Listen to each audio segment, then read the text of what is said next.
Hello everyone and welcome back to Let's Play Golden Sun. In between parts I did the level grinding I mentioned, so now everyone's level 20. And now we're going to continue on by heading north actually, to a very familiar area. Why? Well, that bridge wasn't accessible earlier on, and now, because now we're actually back at Vault. At beginning game, or early game. Yeah, either way, we're back here. It's been a while, huh? Now, I'm only coming back to these early areas because there's some things you can do.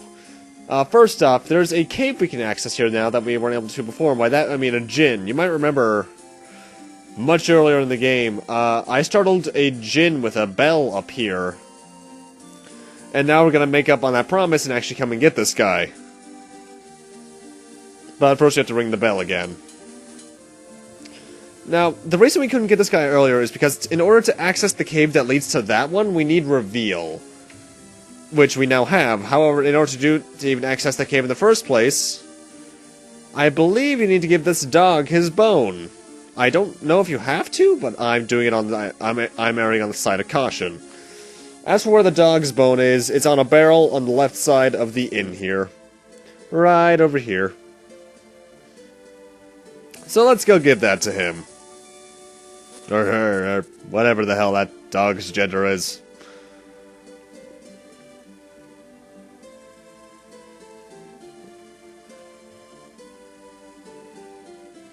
Hey, doggy. Have a bone!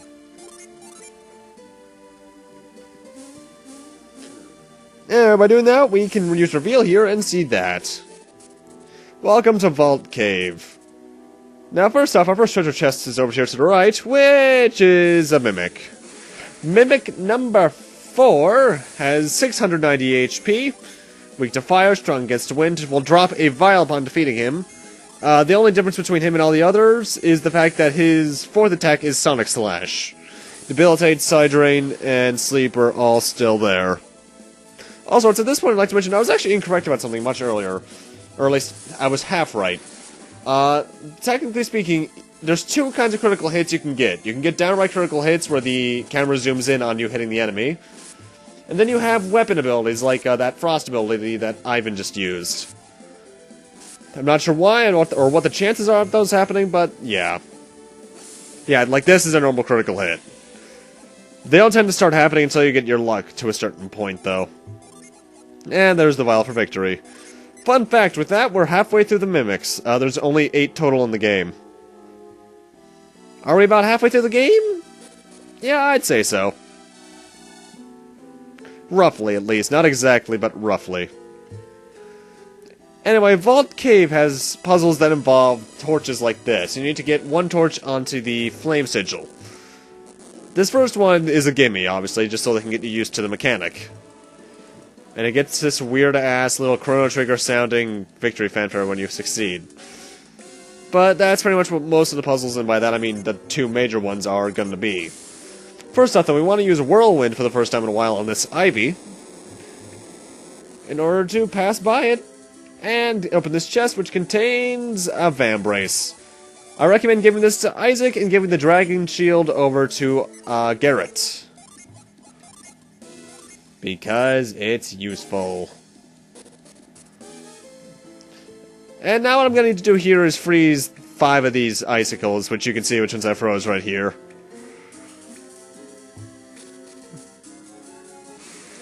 And next new enemy is a Ghost Mage. 161 HP, weak to wind, strong against water. Can drop a Bramble Seed, which is not useful at all. They have Earth Elemental attacks, but they also have Whirlwind, so watch out for that. And they have this weird haunting thing, which I think casts a status ailment on you. Think is a keyword. Or think is a keyword.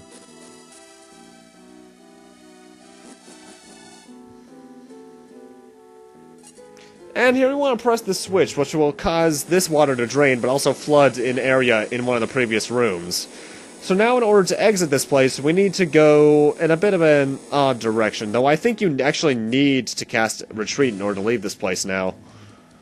Because upon heading south, we get to this room. Which leads to this room. This is the major puzzle.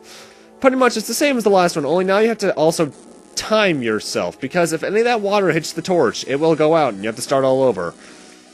The way I generally would say it works is that wait until the drop falls and then push.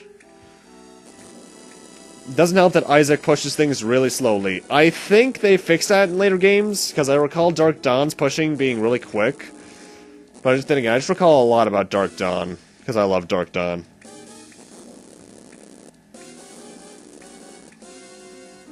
By the way, really foreboding music here for such a very easy area. It kind of reminds me of the Reverse Coliseum in Symphony of the Night, which has one of the most foreboding songs in the game. But it's a really, really easy area.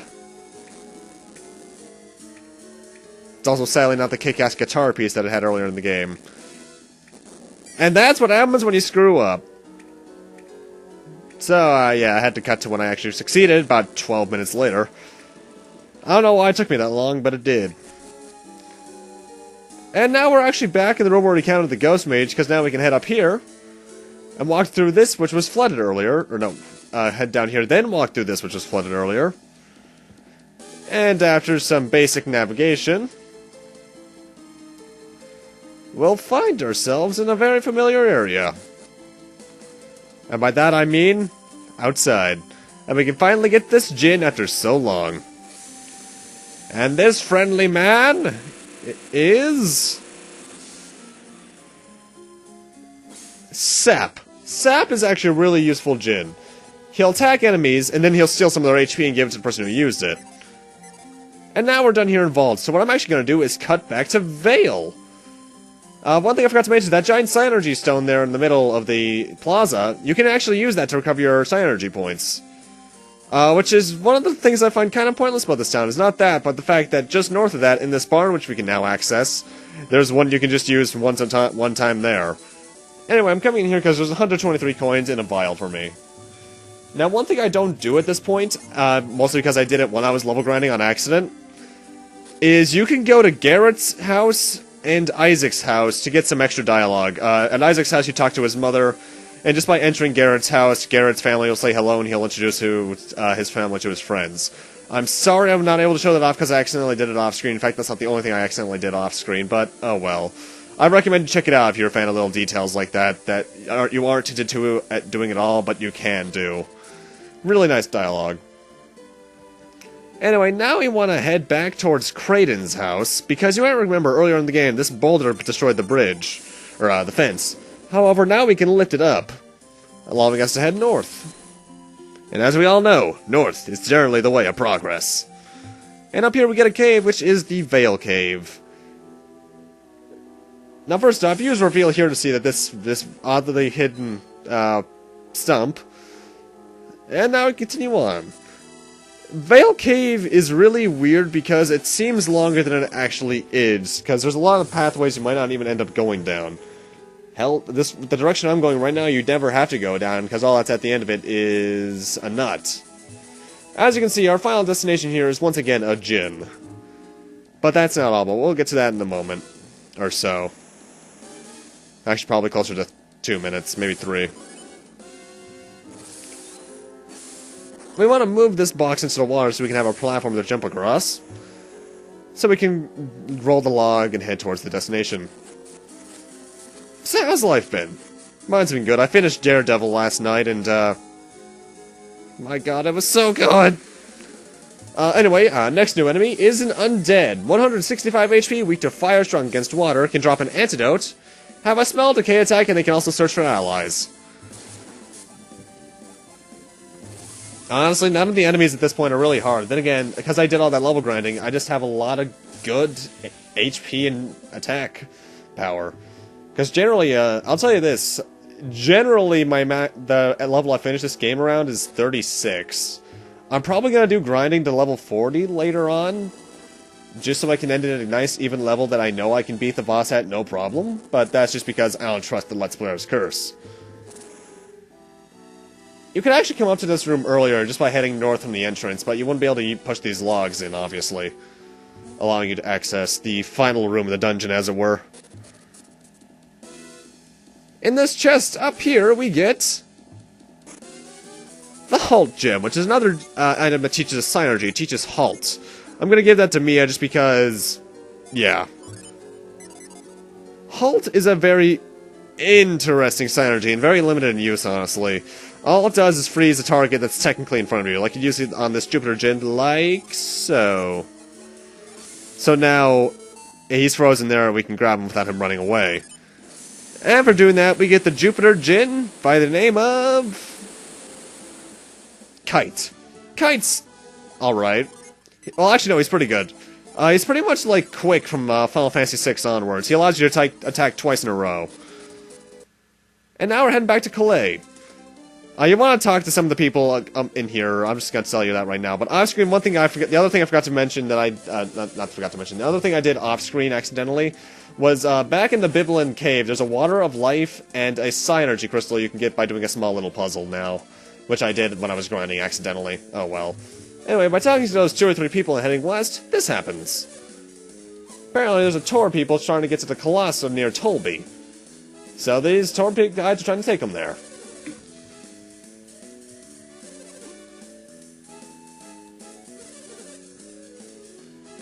Well, I guess that's okay. But if anyone's missing, we're the ones who'll miss out. Forget about them, let's just get a move on. I forget why I'm giving these guys voices, because I just recall them being rather important to the story. I don't exactly recall at the moment. It's been a while since I last played this game, probably around 4 years. And now they're just doing some random slapstick looking around. Don't get the purpose of it, but oh well. Then again, that's one thing I don't like about the game. Golden Sun, I don't think Lost Age fixes it, I know Dark Dawn does, but the cutscenes tend to drag on a bit long. But I'll forgive it because the game as a whole is still really fun.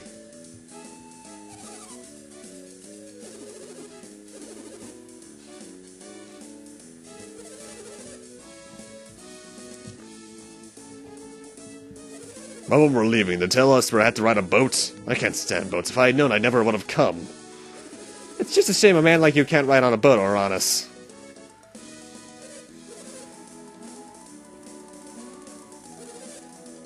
And they're gonna ditch the guy who was apparently late, so yay. Because they're gonna miss the boat if they wait any longer. It's rather basic stuff. Also, I think this is the first time we've seen a chef sprite. There's a lot of weird NPC sprites in this game. I don't know why.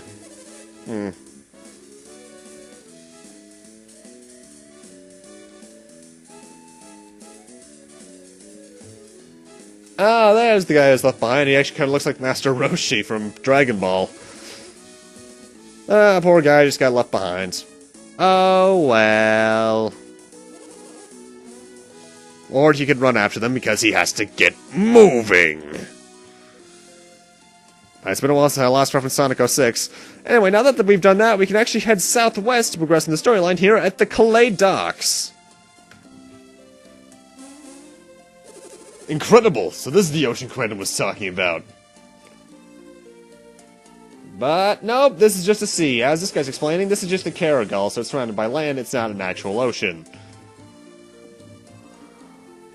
What? But this looks just the way Quentin described it. Someday I want to see a real ocean, Isaac. Foreshadowing, perhaps? Now, I need to actually buy boat tickets in order to progress on, so make sure you have at least 600 gold. Mind you, that's like 3 battles at this point, so you don't really have much of an excuse. Well, 3 to 6, depending on where you're going. Also, I recommend making a backup save here, because we have a temporary point of no return coming up.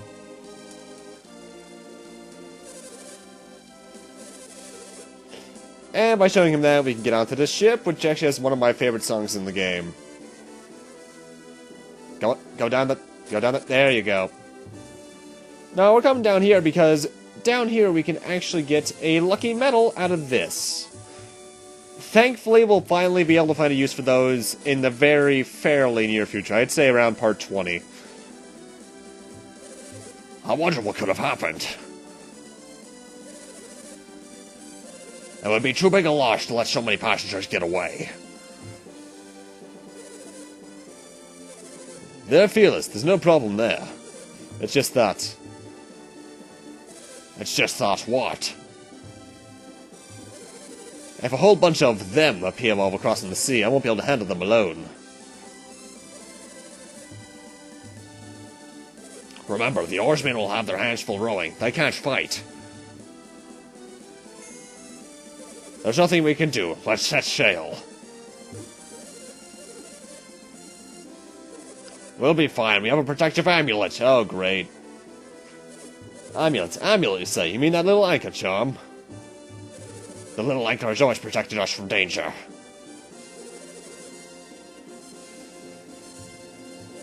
It's okay, we'll be fine. Even if we can't fight any mercenaries, that little charm will protect us. I can be a little charm. Now then, let's hurry up. Prepare to set sail. This is great. We'll be setting sail soon. Yet again, forget why I'm giving these guys a voice. Oh, what the? What are you doing there, sir? I'm suspicious. Let's head in here. Ah, hey, these two. If we aren't going to set sail right away, I'm going to go ashore. Ah, great impatience. When is real soon? I'm asking how long real soon's gonna be. Ah, great, they're Bostonians. We're planning to go see the Colosso. You know, my friend Uranus here is scared of ships. It's not that I'm scared, I just can't stand water. I'd rather be bitten by poisonous spiders than sail across the sea. And even Uranus is ready to cross the sea right now. Well, if we're not gonna go now, then when are we gonna set sail?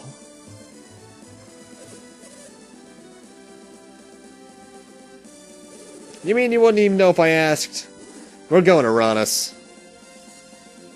Going? Where? Where else? To the captain's quarters, of course. Make him set sail. And what if he refuses? In that case, we'll just have to do our best to persuade him, right, Uranus?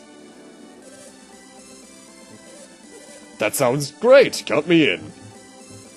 Great, they are Bostonians. Impatient and like to persuade people. Mind you, I really shouldn't be talking because I live an hour away from Boston, but still.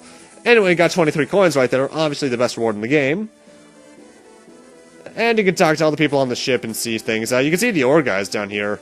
This will become important next part or so, so keep that in mind.